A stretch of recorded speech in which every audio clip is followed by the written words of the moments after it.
In the 1990s, Chris Farley was a major presence on Saturday Night Live. He stole the show in iconic sketch roles such as motivational speaker Matt Foley and a pudgy Chippendales dancer. Off-screen, however, Farley's excessive drinking and wild partying proved to be deadly. Ultimately, on December 18, 1997, Chris Farley, at only 33 years old, passed away from a drug overdose in a Chicago high-rise. However, the whole tale of Chris Farley's demise and its cause starts long before that tragic night. Christopher Crosby Farley was an American actor and comedian.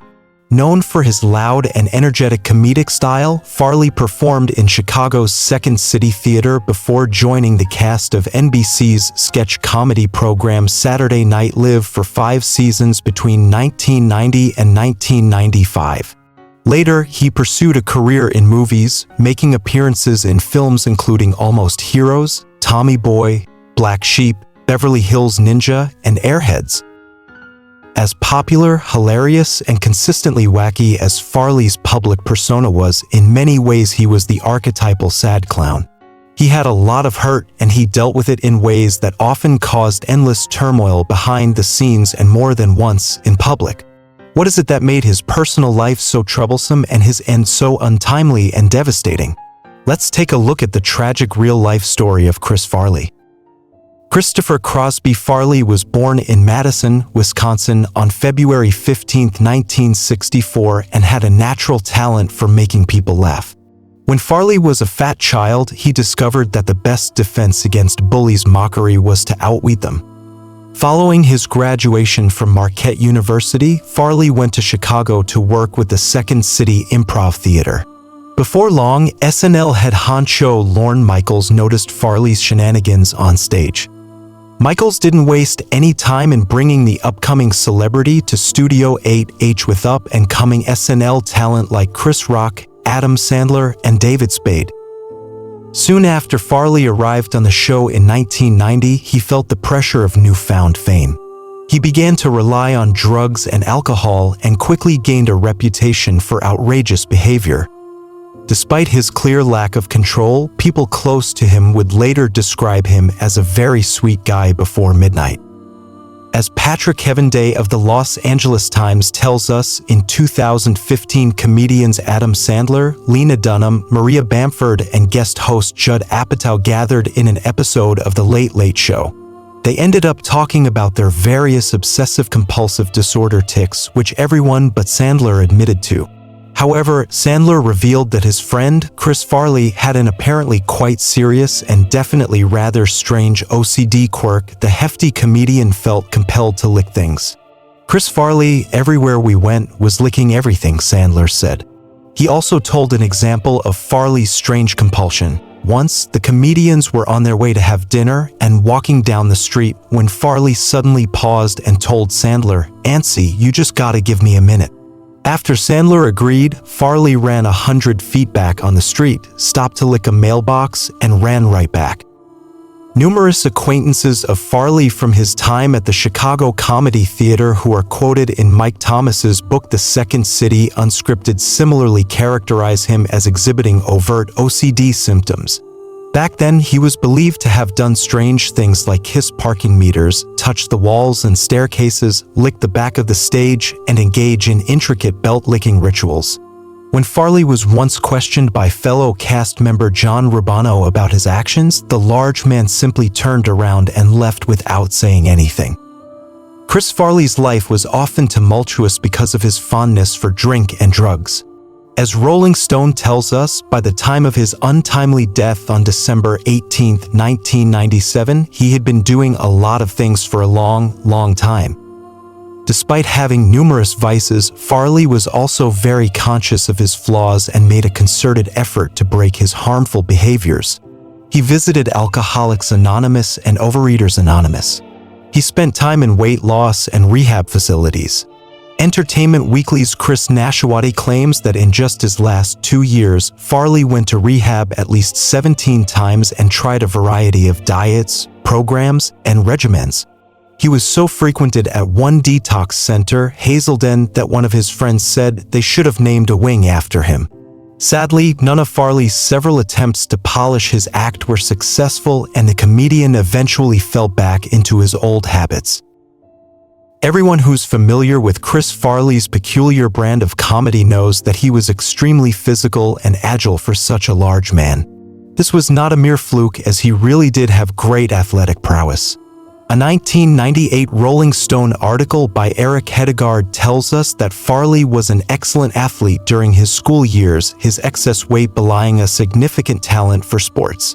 He was a fantastic swimmer, and his size made him a natural choice for the football team. At the peak of his athletic prowess, he was an all-city defensive lineman, but his high school dreams of becoming a pro would never become reality, seeing as his 5 feet 9 inches, 230-pound frame was not quite large enough to make it in the big leagues. Having been let down by his own size, young Farley was left to find another way to make sense of his life. Since he was still quite big enough to draw ridicule from other kids and had developed a habit of making fun of himself as a coping mechanism, he decided to draw inspiration from his hero, John Belushi, and make comedy his new contact sport. Still, while his original, football-themed career plans didn't really pan out, the physical training helped his whirlwind style of comedy. Saturday Night Live boss Lorne Michaels has even described Farley as an athlete who knew how to use his body and could play hurt. Chris Farley was notoriously on the heavier side, and as his interview with Rolling Stone's Eric Hedegaard reveals, this was not always easy for him. Hedegaard describes how Farley revealed a childhood full of bullying by listing the many nasty names other kids used to call him. Fartley, Tubby, and of course, Fatso was standard, Farley said. As his biography profile notes, he used his talent for comedy as a defense mechanism, often mocking his own weight before others could. Chris Farley suffered from a serious heart disease called atherosclerosis, which Colin Bertram of Biography notes the authorities considered a significant contributing factor to his death. The National Heart, Lung, and Blood Institute tells us that the condition is no laughing matter, as it makes the fat, calcium, and other things in your blood build up inside your arteries as a substance called plaque. As the buildup progresses, it disrupts the blood flow, giving your body less and less oxygen-rich blood. This, as you can probably guess, can lead to some pretty serious problems like strokes, heart attacks, or, well, death. As funny and talented as Chris Farley was, Emily Bix of Heavy tells us that his success wasn't enough to calm down his insecurity. Farley was uncomfortable with his weight and secretly feared that he might lose his comedy edge. In an interview with Rolling Stone's Eric Hedegaard, the comedian opened up about his deep insecurities and admitted that he was always terrified. According to Farley himself, his often bombastic behavior was a reaction to his fear of people, and he was deeply scared that his movies wouldn't do well and he'd stop getting acting work. Other sources of terror included kissing up to studio executives, losing weight only to find he wouldn't be funny anymore, and even telling a great joke. He felt that when the roar of laughter died down, the most terrifying silence you've ever heard followed. That's a lot of insecurities piling up on one man, especially one who lived his life in the limelight. Also, it's worth remembering that Farley's fears and insecurities weren't always about his professional life. Some of his fears were also of a religious nature, and he was also quite concerned that he'd never be able to settle down with a nice woman and start a family. Comedian Mike Myers mentions that he used to do improv with comedian Chris Farley at Chicago's Second City Comedy Club in the documentary I Am Chris Farley. Myers also mentions that Farley had a reputation as a potentially dangerous workplace. I was scared to death because he had already knocked someone's tooth out and given someone else a scar just from being so crazy, Myers recalls. Farley eventually made it to Saturday Night Live and beyond, but this didn't necessarily mean that his co-workers were any safer than before. In 2016, castmate Adam Sandler revealed on Conan that Farley once threatened to punch his good friend and fellow SNL performer David Spade. Spade took care to stay out of Farley's reach the following day, even after Farley dismissed his threatening voicemail as a joke message. In an episode of The Late Late Show with James Corden, Spade said that things once got much worse when the pair was shooting Tommy Boy. Farley hated when Spade went to have drinks with Rob Lowe while he slept and had his vengeance the next day. "He comes over and he crunches my hand with his boot," Spade said of the incident. "And then I got up and I threw my Diet Coke on him. Then he threw me down the stairs and then they said action." As Eric Hedegaard of Rolling Stone tells us, Chris Farley's brother, John, found the comedian dead in his Chicago apartment on December 18, 1997. According to Colin Bertram of Biography, his system had traces of cocaine, morphine, and marijuana, and he also had an advanced heart disease that had caused buildup in his arteries. Farley's actual biography profile lists his cause of death as drug overdose. A private funeral was held for Farley on December 23, 1997, at Our Lady Queen of Peace Catholic Church in his hometown of Madison, Wisconsin. Over 500 people attended his funeral, including many comedians who had worked with him on Saturday Night Live and on film, such as Dan Aykroyd, Adam Sandler, Chris Rock, Rob Schneider, Lorne Michaels, and Phil Hartman. Notably absent was Farley's best friend David Spade. Spade's non-appearance fueled speculation that there was some falling out with Farley prior to his death. However, years later Spade denied any ill will between him and his comedic partner, saying that his absence from the funeral was because he would have found it too emotionally difficult. Farley's remains were interred at Resurrection Cemetery in Madison. The 4-day binge that took Farley's life happened soon after the actor returned home following a brief stay at the Hazelden Rehab Center in Minneapolis, according to Chris Nashawati of Entertainment Weekly. Being a devoted churchgoer, Farley spent several days attending Mass and getting ready for the holidays by preparing some cookies and decorating a tree. According to Jillian Seeley, a friend of his, the comic was very excited about the impending film Almost Heroes. Unfortunately, this relatively mellow existence didn't last. On December 14th, Farley began bar hopping through the city's drinking establishments, accompanied by various ladies and tearing through a huge quantity of alcohol and narcotics. According to The Chris Farley Show, a biography by Tanner Colby and Farley's brother, Tom, the comedian's last moments were spent taking drugs with a call girl who eventually stole his watch, took pictures of him collapsed on the living room floor, and left after leaving a note. Farley died alone, and his final words were, "Don't leave me." It would be wrong to say that Chris Farley wasn't successful or popular. He was certainly both. However, a quick glance at his IMDb page shows that while his idol, John Belushi, had Animal House and Blues Brothers to cement his legacy, Farley never really had his star-making role on the silver screen, apart from some juicy bit parts. The best he has are the likes of Tommy Boy and Beverly Hills Ninja. Had Farley lived a little longer or been a little luckier, however, the situation might have been very different. Bradford Evans of Splitsider examined a few of the roles that Farley was unable to play in 2012. Farley is said to have missed several jobs during his lifetime, such as Kingpin, Randy Quaid, and the cable guy Jim Carrey won the role, but the parts he is said to have missed due of his premature death are the juiciest and most legendary. He was slated to play a significant part in Ghostbusters 3, but the movie was eventually canceled.